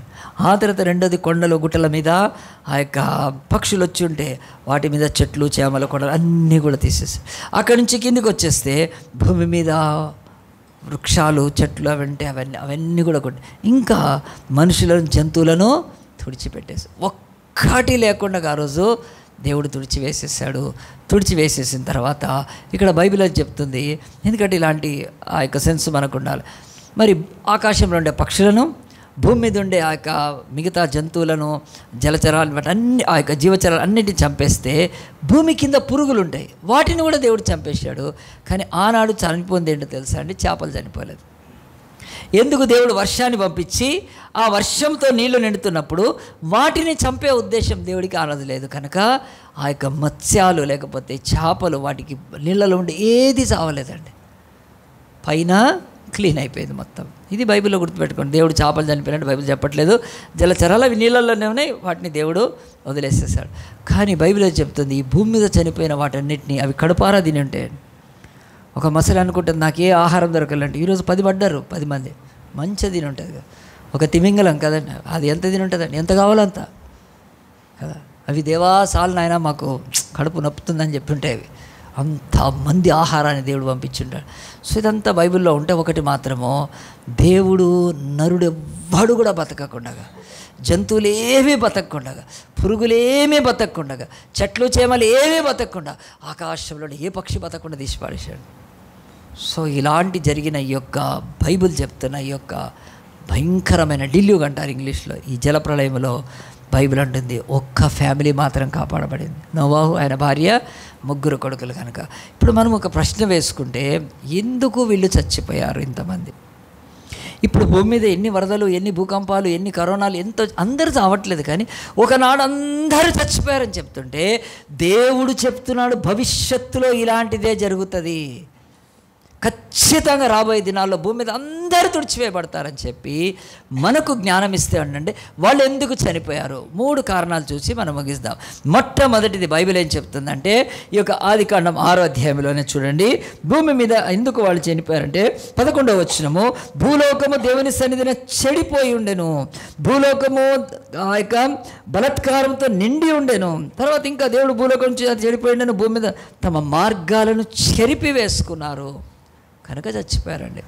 దేవుడు ఎందుకు నిర్ణయం తీసుకురా అంటే, భూమి మీద మనుషులు చెడిపోయి తమ మార్గం, అందుగురించే దేవుడు ఏమన్నా అంటే, దేవుడు తన సన్నిధిన చెడిపోయింది అంటున్నాడు. అక్కడ మనుషులు ఎదుట మనుషులు బాగానే ఉంటారు, కానీ ఆయన సన్నిధిన చెడిపోయారంటే ఎవ్వరు కూడా దేవుడి మాట వినట్లేదు, ఎవ్వరు కూడా ఒక బలి అర్పించి దేవుని ఆరాధించట్లేదు, ఎవ్వరు కూడా తమకు దేవుడు అప్పటికే ఇచ్చిన నీతి మార్గాన్ని చెరిపి వేసేసుకున్నారు.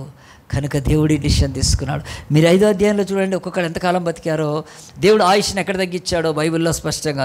5వ అధ్యాయంలో ఆదాము 5వ వచనం చూస్తే, అప్పుడు అతడు మృతి పొందాను, 930 ఏళ్ళు బతికాడండి ఆదాము. ఆ తర్వాత 8వ వచనం చూస్తే, ఆదాము కొడుకు షేతు 912 ఏళ్ళు బతికాడు. ఆ తర్వాత ఆ యొక్క షేతు కొడుకు ఏనోషు 905 ఏళ్ళు బతికాడు. మరి భూమి మీద 900 ఏళ్ళు బతికారండి. కానీ ఆ యొక్క 900 ఏళ్ళు వాళ్ళకి ఆయుషిస్తే, వీళ్ళు కాకుండా ఈ యొక్క మంచి ఫ్యామిలీ కాకుండా మిగతా వాళ్ళు వాళ్ళ మార్గాలను చెడిపోయి దేవుడి పట్ల భక్తి లేక బతుకుతున్నప్పుడు దేవుడు ఏం చేశాడు తెలుసా? మనుషుల ఆయుష్ 900 ఏళ్ల నుంచి 6వ అధ్యాయం చూడండి. ఇది మీరు గుర్తుపెట్టుకోవాలి, రౌండ్ చేసుకోవాలి. ఇది ఖచ్చితంగా బైబిల్ అంటుంది. మనుషుల యొక్క ఆయుష్ను దేవుడు ఎంతగా తగ్గించాడో చూడండి. 3వ వచనం, అప్పుడు యెహోవా నా ఆత్మ నరులతో ఎల్లప్పుడూ వాదించదు, వారు తమ అక్రమ విషయంలో నరమాత్రులు అన్నారు, అయినను వారి దినములు 120 ఏండ్లగును. 900 ఏండ్ల నుంచి మనిషి ఆయుష్ ఎక్కడికి పడిపోయిందండి? 120 పడిపోయింది. ఎందుకు పడిపోయిందంటే, ఇదిగో భూమి మీద వాళ్ళు తమ మార్గాలను చెడిపేసుకున్నారు. కనుక చాలామంది పెళ్లి సంబంధాలు ఇచ్చినప్పుడు తీసుకునేటప్పుడు చూసేటప్పుడు ఏమంటారంటే, వాళ్ళ నడత మంచిదేనా, వాళ్ళ నడత మంచిదేనా అంటే వాళ్ళ క్యారెక్టర్ మంచిదా? దానికి నడత ఎందుకు వాడతారండి? వాళ్లకు మార్గాలు ఉండాలి. ప్రతి మనిషికి ఒక మార్గం ఉండాలి. ఆ మార్గాన్ని చెరిపేసుకుంటే దేవుడి ఉగ్రత వస్తుంది.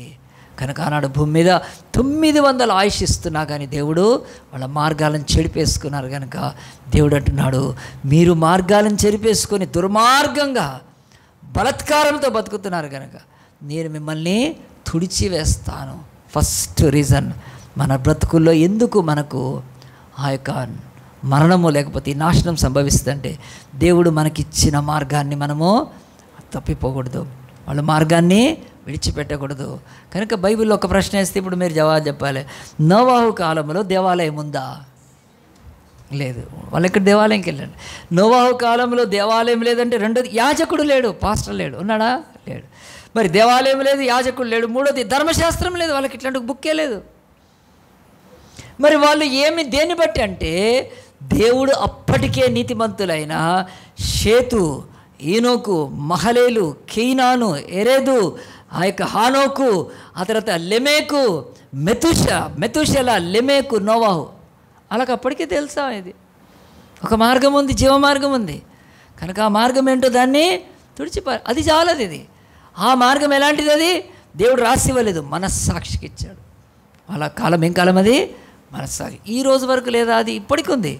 నీ మనస్సాక్షి చెప్తుంది, నువ్వు తెలుసా, నువ్వు చర్చికి వచ్చామని చెప్తుంది. నువ్వు లేట్ వస్తున్నావు కదా నీ మనసు ఎక్కువ చెప్పినాక ఏమైతే సిగ్గులేని మొహమాన్ని వదిలేస్తుంది. ఇంకంతే. మరి ఇక చాలామంది మనస్సాక్షి మాట వింటే వాళ్ళు చాలా గొప్ప వాళ్ళు అవుతారు. నీ కాన్షియస్ చెప్తుంది కనుక అప్పుడు వాళ్ళందరికీ కాన్షియసే. ఆ కాన్షియస్లోనే వాళ్ళకు ఒక మార్గం దేవుడిస్తే దాన్ని చుడిపేసేసారు. వాళ్ళ మార్గాలను, ఎంత మంచి మాట చూడండి, 6వ అధ్యాయంలో కింద రాస్తాడు, తమ మార్గములను చెరిపివేసేసుకున్నారు. ఇందాక చెప్పాను, వదోదరాలో ఒకడు, వాడేం స్టూడెంట్, వాడు లా స్టూడెంట్. వాడు మరి లా స్టూడెంట్ అయ్యి డ్రగ్స్ వేసుకోవచ్చా? లా స్టూడెంట్ అయ్యి తాగి ఆ యొక్క వెహికల్ నడపచ్చా అండి? కదా. కనుక ఇప్పుడు మనం వెళ్ళాక డ్రైవింగ్ టెస్ట్ అయితే ఆయన ఏమడుగుతాడంటే ఈ యొక్క సింబల్ ఏంటి అని అడుగుతాడు కదా, అంతేకాని ఈ బాటిల్ ఏంటి అని అడుగుతాడా? ఇదేం చెప్పి ఇది బాటిల్ ఇదేనా వేసుకునేది డ్రైవింగ్ ముందు అడుగుతాడా? ఎంత తప్పండి. వాడు లా చదివినవాడు, చెరిపేసుకున్నాడు. వాళ్ళ అమ్మ నాన్న మంచిగా పెంచి ఉంటారు. వాడు తాగుబోతాయి డ్రగ్స్ వేసుకొని కారు రాత్రిపూట, ఆడి బ్రెయిన్గా లేదు కదా, అది పోయింది. ఆడిక్కడి నుంచి ఆడికి 100 స్పీడ్లో పోతే, అది హైవే మీదనే పోరు డ్రైవర్లు, అట్లాంటిది ఆడు స్పీడ్గా కొట్టేసి. సో చెరిపేసుకుంటున్నారు మార్గాలను అన్నీ కూడా. సో దేవుడు చెప్తున్నాడు, ఆనాడు భూమి మీద మనుషులు ఎందుకు చెరిపారు? వాళ్ళ మార్గాన్ని. రెండోది చూద్దాం చూడండి, మనందరం కూడా దేవుని యొక్క వాక్యంలో లూకా సువార్త తీసి 17వ అధ్యాయం తీసి అక్కడ ఒక మాట చూద్దాం. లూకా సువార్త 17వ అధ్యాయము, లూక్ 17:26. నోవాహు దినములో జరిగినట్టు మనుష్య కుమారి దినములను జరుగును. నోవాహు ఓడలోనికి వెళ్ళిన దినమంతా అంతమంది చచ్చిపోవటానికి దేవుడు చెప్తున్నాడు. నోవాహు ఓడలోనికి వెళ్ళిన దినం వరకు జనులు తినుచు త్రాగుచు పెండ్లాడుచు పెండ్లికి ఇచ్చుచుండిరి. అంతలో జల ప్రళయం వచ్చింది. వీళ్ళు ఏం చేస్తున్నారు? వారి మార్గాలను చెరిపేసుకోవడం కాదు. రెండవది, ఆనాటి పరిస్థితి ఏంటంటే తినాలి, తాగాలి, పెళ్ళిళ్ళు చేసుకోవాలి. తినాలి, తాగాలి, పెళ్ళి చేసుకోవాలి కదా. అది భూమి మీద మనిషికి మరణానికి, భూమి అంతా మనుషులు కొట్టివేయటానికి భయంకరం. దేవుడు అన్నాడు, తినేవాడు ఎప్పుడు తిండి గురించి ఆలోచిస్తాడు, తాగేవాడు తాగుడు గురించి ఆలోచిస్తాడు. పెళ్ళిళ్ళు చేసుకొని ఆ యొక్క సుఖిద్దాం అనుకో వాడికి అదే మైండ్ ఉంటుంది తప్ప దేవుడి రాజ్యం మీద ఉండదండి, దేవుడి నీతి మీద ఉండదు. కనుక దేవుడు ఆయన ఆ తిండికి వ్యతిరేకం కాదు. దేవుడు త్రాగడం అంటే అది వదిలిపెట్టండి, ద్రాక్షారసం తాగు, నువ్వు నిమ్మరసం తాగు, దేవుడికి వ్యతిరేకం లేదు. ఆ తర్వాత పెళ్ళికి కూడా వ్యతిరేకం కాదండి. కానీ దేవుడు ఆ మైండ్ సెట్ చెప్తున్నాడు. ఆ మైండ్ సెట్ ఎట్లా అంటే, చాలామంది పొద్దున బ్రేక్ఫాస్ట్ చేస్తూ ఏం చేస్తారో తెలుసా అండి, రాత్రి ఏం తిందాము, వీళ్ళ మనసంతా రాత్రి మీదే ఉంటుంది, మధ్యాహ్నం కాదండి కదా. అలాగున మా బంధువుల్లో కూడా ఉండేవాళ్ళు. కానీ ఎప్పుడు కలిసినా ఏం వండుకుందాం, లివర్ ఫ్రైయా లేకపోతే చికెన్ మటన్, ఎప్పుడూ తిండి. సో నాకు అసహ్యం వేసిపోదు. ఈ దేవుని వాక్యం చెప్తుంది, తిండిపోతులు దేవుని రాజ్యంలో ప్రవేశించరు. వాళ్ళు తిండి గురించే ఆలోచించడం, కూర్చుంటే తిండి గురించే, రేపు తినేది ఎల్లుండి తినేది ఈరోజే ప్లాన్ చేసుకోవడం తప్పండి. అది బైబిల్ చెప్తుంది. తిండిపోతులు తిండితో మన హృదయం మత్తెక్కుతుంది, మనం దేవుని రాజ్యాన్ని పోగొట్టుకుంటాం కనుక ఖచ్చితంగా మా బంధువుల్లో తిండిపోతులే కాదండి, నాకంటే వాక్యం తెలిసిన వాళ్ళు, నేను వాళ్ళతో కంటే కూడా వాళ్ళతో మాట్లాడితే ఎన్ని బైబిల్ వాక్యాలు మేము పరిశోధించేవాళ్ళం, ఇది అట్లా ఇట్లా అని. అలాంటిది ఉంటే మళ్ళీ మా బంధువుల్లో తిండిపోతులు కనుక ఖచ్చితంగా ఇది ఇట్లా వండితే ఎట్లా ఉంటుంది, దీన్ని ఫస్ట్ ఇట్లా చేస్తే ఎట్లుంటుంది, తిండి తిండి తిండి తిండి కానీ బైబిల్ చెప్తుంది. ఆనాడు యేసు ప్రభు అన్నాడు, రాకడ ఎట్లుంటుందా, ఒక్కసారి నోవాహు కాలంలో ఎందుకు అంతమంది చనిపోయారు, ఎందుకు దేవుడు తుడిచివేశాడంటే తినుడు త్రాగుడు పెళ్ళిళ్ళు చేసుకో, దాంట్లో మత్తెక్కి ఎక్కువైపోతున్నారు. దాంట్లో కనుక ఎంత ఇదైపోయిందంటే ఈరోజు ఒక దగ్గర ఒక పోలీస్ స్టేషన్కి ఒకళ్ళు వచ్చి కంప్లైంట్ ఇచ్చారండి. ఏమి ఇచ్చారంటే వాళ్ళ బంగారము వజ్రాలతో పాటు చాలా పోయినాయంట. పోయినప్పుడు వాళ్ళు కంప్లైంట్ ఇస్తే వాళ్ళు అడిగారు, ఎప్పుడు ఇది జరిగింది, రాత్రి జరిగిందా, సాయంకాలం అప్పుడు జరిగిందా, అర్ధరాత్రిలో జరిగిందా, మీరందరూ కూడా వెళ్ళి అంటే మీ ఇల్లు లాక్ చేసి ఉంటే అప్పుడు జరిగిందా అని పోలీసు వాళ్ళు పంచనామా చేస్తారు. వాళ్ళు చెప్తున్నారు, కాదు మీరు ఎవరికి ఇంటికాడ లేరా అంటే, కాదు ఇంటికాడ అందరం ఉన్నాం పోయినాయి అన్నారు. ఏంటంటే పెళ్ళి జరుగుతుంది, వీళ్ళు తిండికి వంటలు వీటిలలో ఉంటే ఎవడో ప్రవేశించాడు, మొత్తం కొట్టుకొని పోయాడు. అంటే ఆ సమయాలలో ఎంత అంటే తిని త్రాగి ఉత్సవాలు సంబరాలు, దాంట్లో ఇంట్లో ఎక్కడ గోల్డ్ పెట్టి ఎవడు ప్రవేశించాడో కూడా తెలుసుకోకుండా పోయారు. ఇది మనల్ని ఎంతగా మైమరిపిస్తుంది అంటే ఈ తిండి తాగుడు ఈ యొక్క పెళ్ళిళ్ళల్లో మనుషులన్నీ మర్చిపోతారు. సో నోవాహు కాలంలో అట్లా ఉండిందండి, ఈరోజు కూడా లేదా అండి అసలు కదా. పెళ్ళికి ముందు ప్రీ వెడ్డింగ్ షూటింగ్ కదండి, ప్రీ వెడ్డింగ్ షూటింగ్ అని కదా. ప్రీ వెడ్డింగ్ షూటింగ్కి ఏం చెప్తుంది కదా, వాళ్ళు ఏం చేస్తారు, ఫోటోగ్రాఫర్ ఇట్లా పట్టుకోండి ఇట్లా, ఇట్లా పట్టుకోండి ఇట్లా. మన ఢిల్లీకి వెళ్తే సగం మంది అదే లాంట్లో ఉన్నారు. ఇదేందిరా, మీరేం హనీమూన్కి వచ్చారా, అట్లా ఇట్లా చెయ్యేసుకొని దిగడము, ఇట్లా దిగడము, ఇంగుట్ట పెట్టి కూడా దిగాల్సింది ఇద్దరు, సిగ్గు లేకుండా. పిల్లలు ఉన్నారు, పెద్దవాళ్ళు ఉన్నారు, ఒక పాస్టర్తో వచ్చాము మనము, కానీ ఇట్లా ఫోటోలు దిగచ్చా? ఆడు దిగి 11,000 బిల్లు వేసాడు ఫోటో వాడు. ఏమన్నా ఉందా ఫోటోలు ఏంటి అసలు ప్రీ వెడ్డింగ్. సో ఈరోజు ఈ పెళ్ళి లేకపోతే ఆ ప్రీ వెడ్డింగ్లో కేరళలో ఒకళ్ళు ఇద్దరు ప్రీ వెడ్డింగ్ అని చెప్పి ఒక బోట్లో వెళ్ళారండి. బోట్లో వెళ్ళి షూట్ చేస్తుంటే అది బోటు బోర్లా పడింది, ఇద్దరు చచ్చిపోయారు. ఆ ఇంటిలో ఎంత విషాదం అండి. పెళ్ళి కాలేదు కనుక ప్రీ వెడ్డింగ్, అది ప్రీ డెత్ అయిపోయింది ఇద్దరిది. మొత్తం ఇండియాలో అంతా వైరల్ అయింది. అది సిగ్గుండద్దు ఫోటోలు దిగటానికి. అసలు క్రైస్తవుల బిడ్డలు పెళ్ళి కాకముందు ఫోటోలు కలిసి దిగడం ఏంటి, ఆ ప్రీ వెడ్డింగ్ ఏంటి, ఆ కెమెరా వాళ్ళు ఆడి బిజినెస్ ఆడిది కనుక. నేను అదే అనుకున్నాను, ఈ అమ్మాయి అబ్బాయి వాడిని వైరేసి లాగాల్సింది ఆ ఫోటోగ్రాఫర్ని కూడా దాంట్లోకి, ఆ నీళ్ళల్లో ఆడు పోయేవాడు ఫోటోగ్రాఫర్. ఆడేదో చెప్తాడు, చెప్తే వెళ్ళిపోయి నీళ్ళల్లో వెళ్ళి బోట్లో ఉండి అరే మీరు ప్రీ వెడ్డింగ్ పెళ్ళి కాకముందు పురుషుడికి స్త్రీకి దూరం ఉండాలా, మీద చేతులేసి అవి పట్టుకొని ఇవి పట్టుకొని, మరి పెళ్ళి 20 ఏళ్ళు ఎత్తున సిగ్గు లేకుండా ఇంకా అందరి ముందు అట్లా ఇది చేయడం, ఇదేమన్నా ఉందా అసలు మనకు? సో ఇది ఒక మత్తు. నేను చెప్తున్నాను, మీరు ఏదన్నా తీసుకోండి కానీ నా ఎన్టీసీలో మాత్రం కుదరదని కనుక. ఏంటి అసలు అట్లా కదా, ఏం దీనికి వచ్చారా, మీరు ఫోటో దిగాలి సింపుల్గా అయిపోతుంది కదా. అంతేకాకుండా ఇట్లా చేతులేసి ఇట్లేసి అట్లేసి ఇట్లా ఏం లేదండి. దేవుడు క్రైస్తవులకు సాక్ష్యం ఉండాలి భూమి మీద. ప్రియ దేవుని బిడ్డలారా, దేవుడు చెప్తున్నాడు, తింటూ తాగుతూ పెళ్ళిళ్ళు చేసుకుంటూ ఉండి వాళ్ళు ఎందుకు వాళ్ళు చచ్చిపోయారంటే బైబిల్ తెస్సలోనికైలు చెప్తారు చూడండి. ఈ పరిస్థితులు ఉన్నప్పుడు ఎట్లా ఉంటుందంటే వాళ్ళకు అలాగేం తెలియదు అని బైబిల్ చెప్తుంది, స్పష్టంగా చెప్తుంది. ఆ మత్తు ఎలాగుంటుందంటే ఆ యొక్క తెస్సలోనికైలకు రాసిన పత్రిక, మొదటి తెస్సలోనికైలు రాసిన పత్రికలో 5వ అధ్యాయంలో ఉంది కదా, అక్కడ ఏమని అంటుందంటే 3వ వచనంలో చూడండి. ఆ యొక్క లోకులు నెమ్మదిగా ఉంది. మనం ఫోటోలు బాగా దిగచ్చు, అటు రాసుకోండి.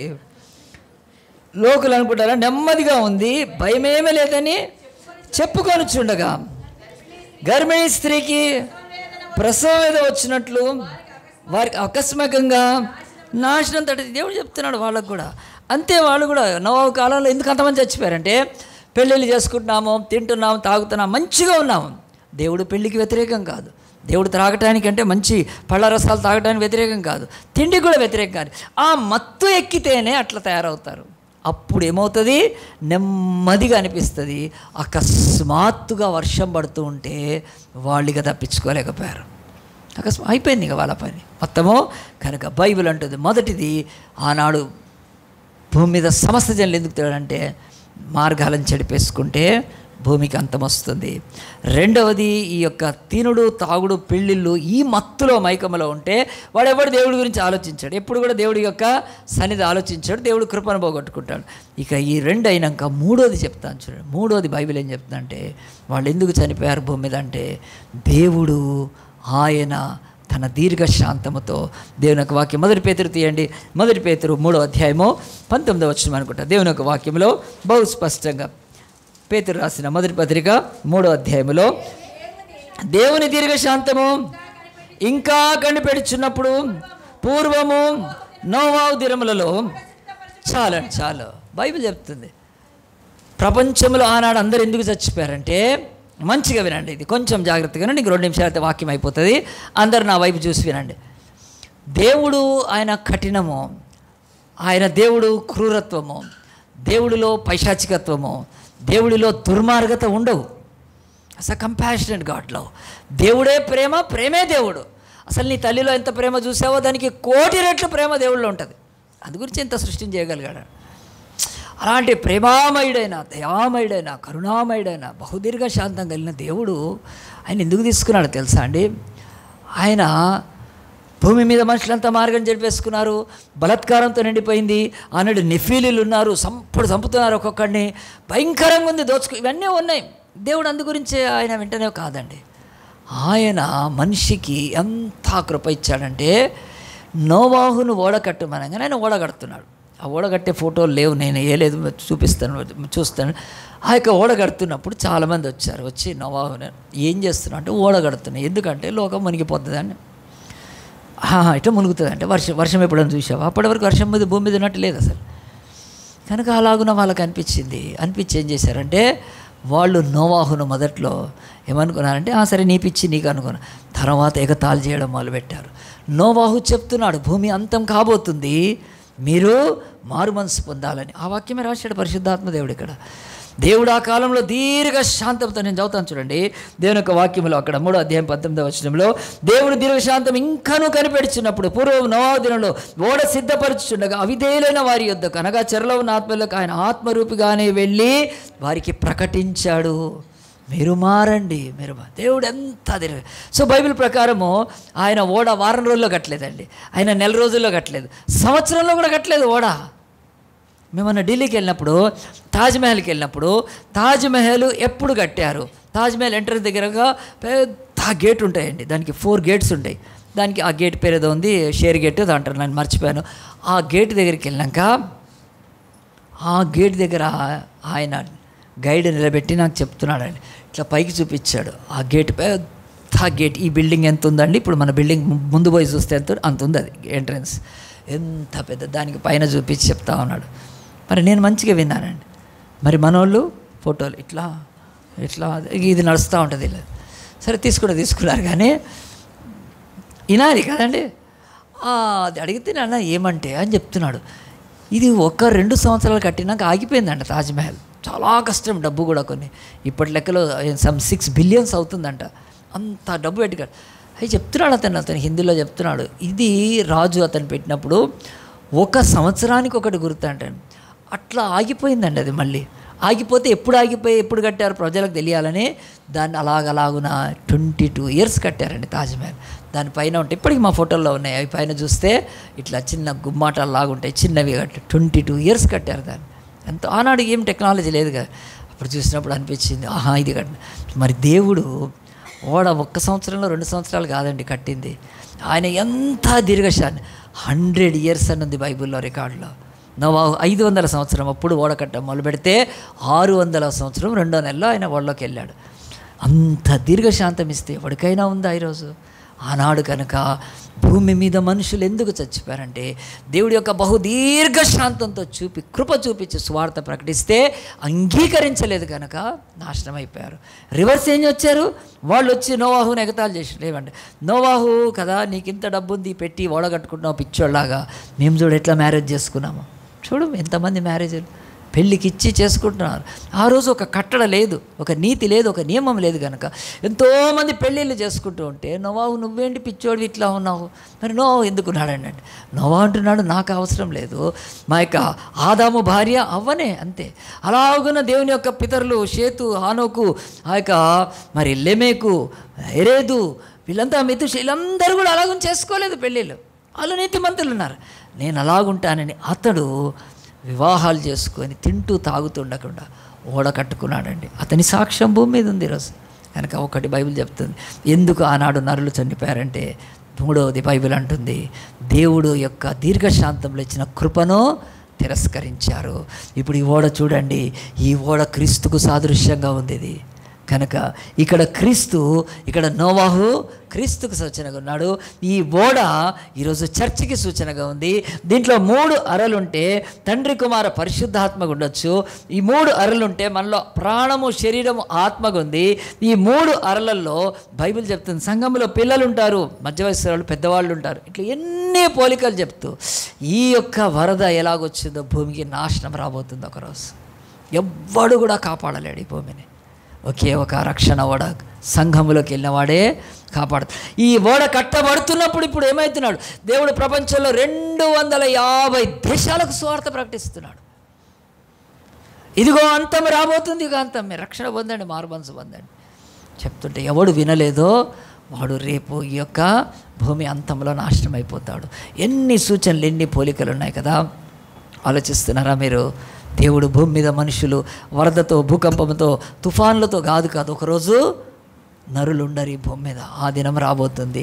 మరణం గురించి మనం నేర్చుకుంటున్నప్పుడు రాబోయే మరణం భయంకరమైనది కనుక దాన్ని తప్పించుకోవటానికి భూమి మీద దేవుడు నోవాహు కాలంలో 100 ఏళ్ళు ఇచ్చినట్లు యేసు ప్రభు ఇప్పుడు 2000 years ఇచ్చాడు. ఇక్కడికే 2000 సంవత్సరాల నుంచి ప్రతి తరములో చెప్తూనే ఉన్నాడు, మారు మనసు పొందండి, పాప క్షమాపణ కొరకే నేను రక్తం గార్చాను, నా ఓడలోకి రండి అని చెప్తున్నాడు. మత మార్పిడి అనుకుంటున్నారు ఈ పిచ్చి మొహాలు, కానీ మారణ హోమం నుంచి తప్పించుకోవటానికి, ఆ మరణ లోకంలోకి వెళ్ళిపోకుండా ఉండటానికి ఇచ్చేశారు. కానీ మరి ఆనాడు ఈయన ఓడ అందరికీ తెలిసిందా లేదా? తెలిసి ఉంటుంది.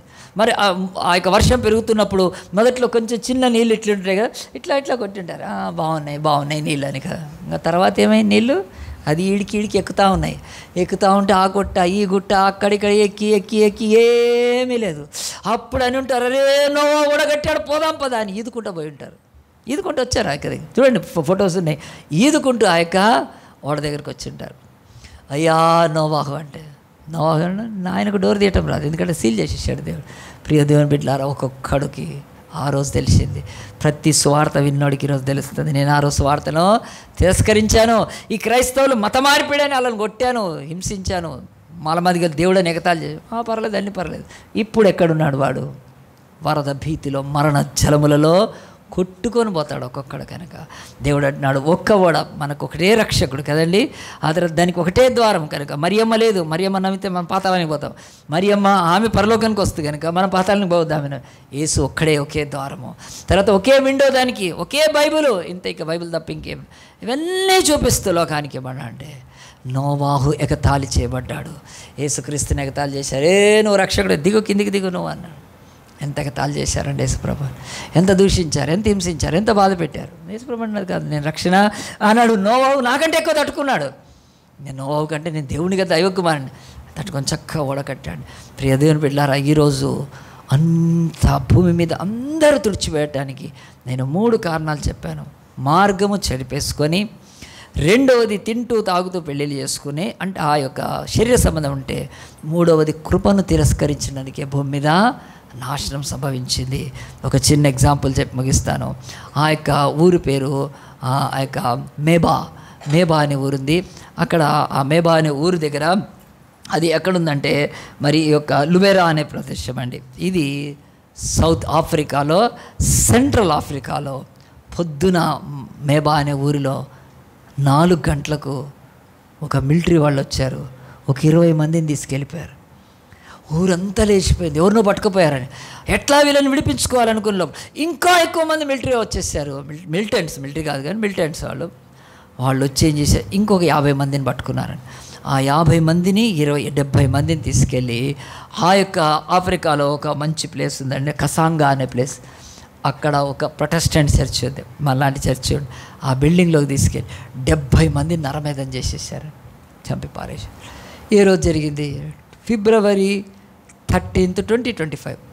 కరెక్ట్గా ఇప్పుడు నెల 10 రోజులు అవుతుందండి. ఏమి ఎవ్వరు కూడా అయింది.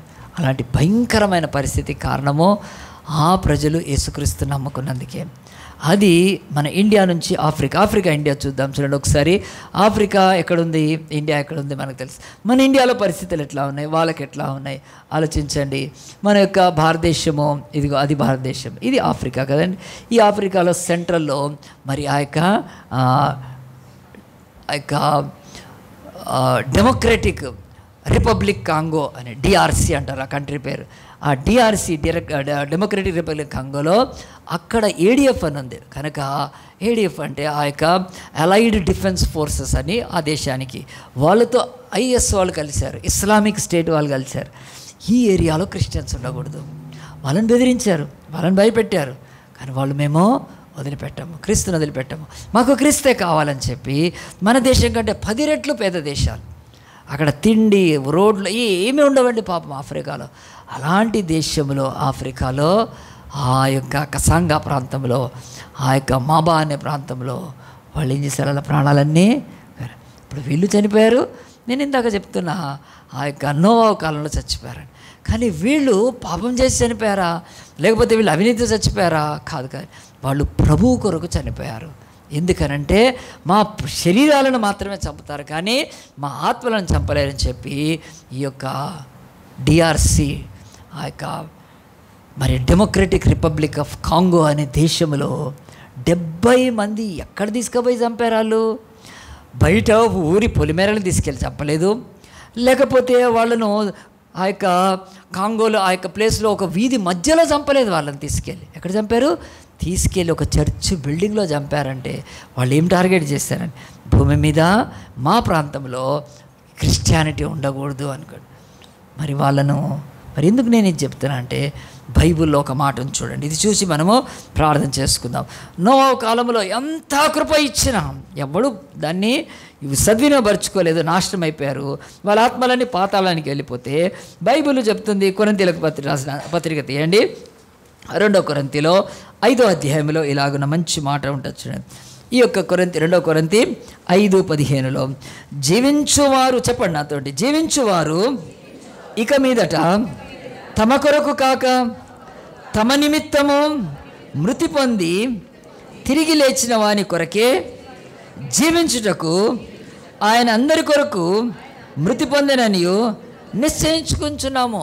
ఈ డిఆర్సి కాంగోలో వాళ్ళు ఇదే వాక్యం అన్నారు, మేము ఎవరి కొరకు జీవిస్తాం, మా కొరకు మృతి చెందిన జీసస్ కొరకు బ్రతుకుతాం అని నిలబడ్డారు.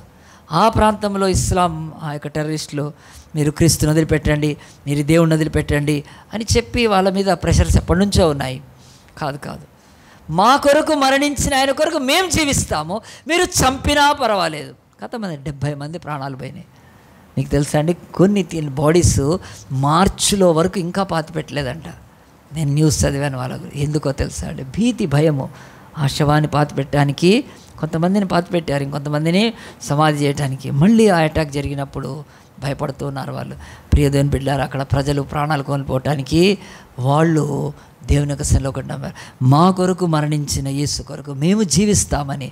ఆ యొక్క ప్రభు కొరకు ప్రాణాలు కూడా వాళ్ళకంటే ఈరోజు ఇండియాలో ఎన్ని రెట్లు మనకు శ్రమ తక్కువ ఉంది, ఎన్ని రెట్లు శోధన తక్కువ ఉంది.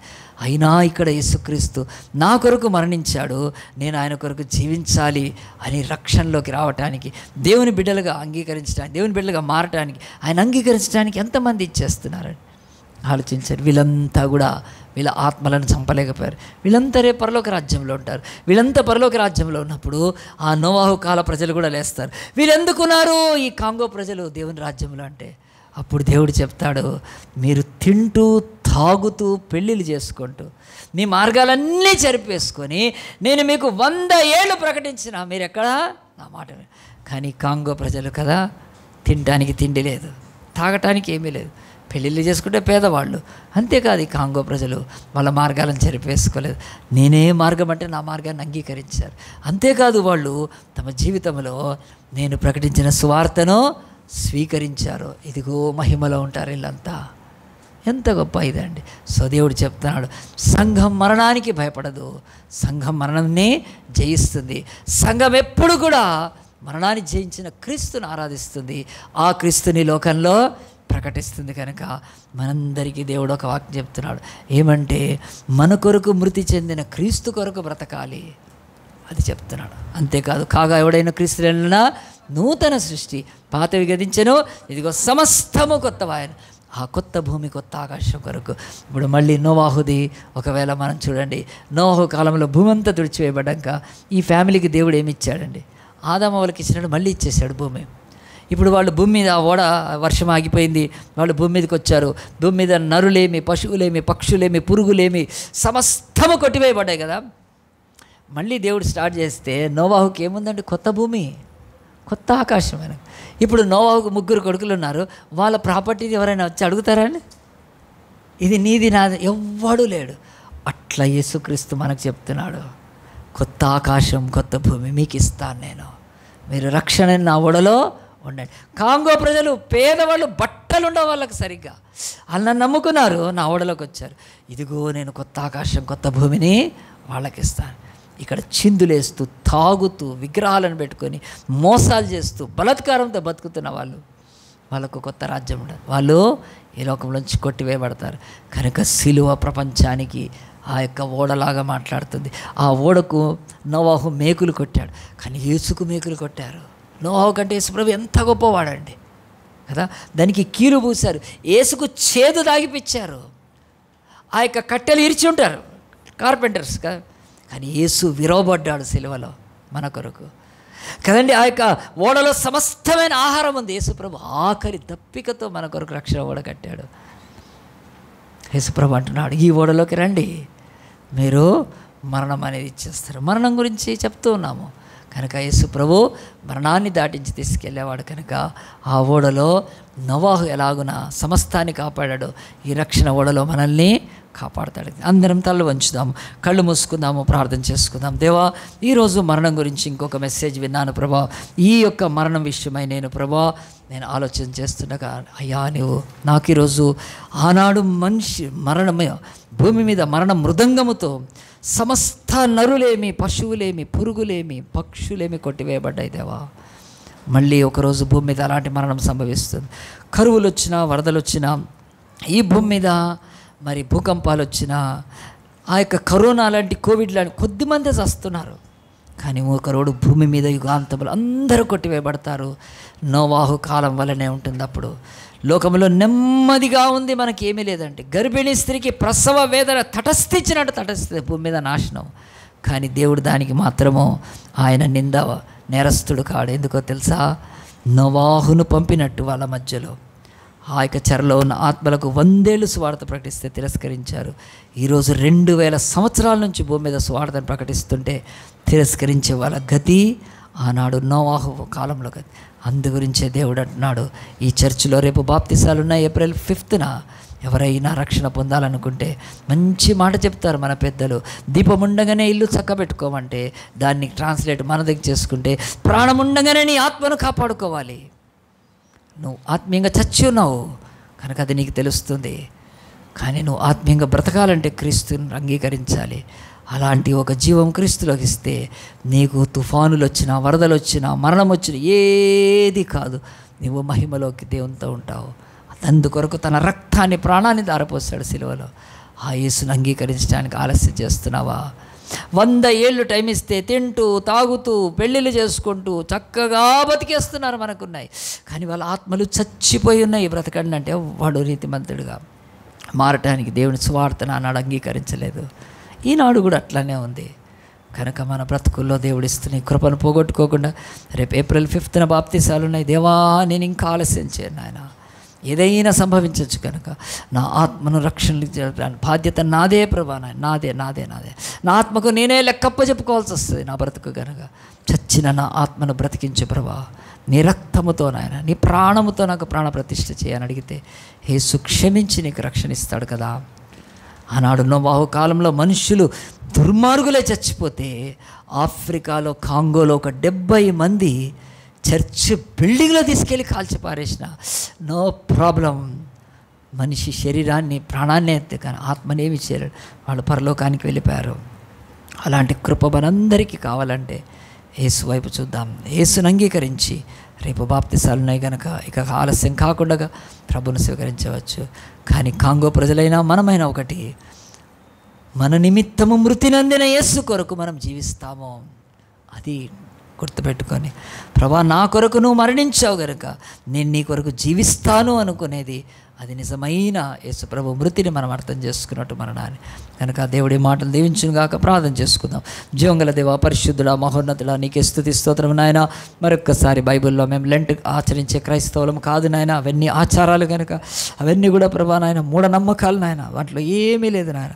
కానీ బైబిల్ మరణం గురించి ఏం చెప్తుందో మేము నేర్చుకుంటున్నాం నాయన. బైబిల్లో ఆల్రెడీ 28 lakhs మరణాలు రికార్డ్ చేయబడ్డాయి, కానీ ఒక మరణం వాటికి అతీతమైంది.